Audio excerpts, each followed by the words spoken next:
અમદાવાદના જાસપુર ખાતે વિશ્વ ઉમિયાધામ મંદિરનો ચતુર્થ પાટોત્સવની ઉજવણી કરાઈ હતી, જેમાં સવારે ધર્મસભા અને સાંજે જગત જનની માં ઉમિયાના મહાઆરતીનું આયોજન કરવામાં આવ્યું, તેમજ દિવસભર મહારક્તદાન કેમ્પનું આયોજન કરવામાં આવ્યું। ઉમિયાધામના નિર્માણના સહયોગ અર્થે આયોજિત શ્રીમદ ભગવદ જ્ઞાન યજ્ઞમાં 7 દિવસમાં ગિરિરાજ ઉત્સવની ઉજવણી કરવામાં આવી રહી છે, જેમાં શ્રી કૃષ્ણ રૂકમણી વિવાહ સુધીના તમામ ઉત્સવોની રંગેચંગે ઉજવણી કરવામાં આવી રહી છે।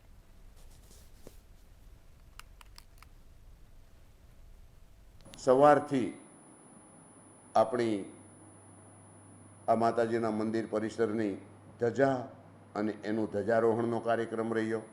ત્યાર પછી અખંડ ધૂન ચાલુ કરવામાં આવી। અખંડ ધૂનમાં પણ સમગ્ર શહેરમાંથી જુદી જુદી ધૂન મંડળીઓ, ભજન મંડળીઓએ ખૂબ જ મોટા પ્રમાણમાં ભાગ લઈ અને અત્યારે ધૂન ચલાવી રહ્યા છે। આ કાર્યક્રમની સાથે સાથે બ્લડ ડોનેશન કેમ્પ અને અહીંયા મેડિકલ ચેકઅપ કેમ્પ કે જેની અંદર શરીરના મુખ્ય રોગો એની માહિતી અને એની તપાસ એ પ્રકારનું આયોજન પણ આજે કરવામાં આવ્યું છે। વિવિધ લક્ષી કાર્યક્રમો આપતા અહીંયા ધાર્મિક બાબતની વાત કરું તો હવનની પણ વ્યવસ્થા છે। અહીંયા આજે આખો દિવસ યજ્ઞ અને હવનની વિધિ ચાલુ છે। ઘણા બધા યજમાનોએ ભાગ લીધો છે।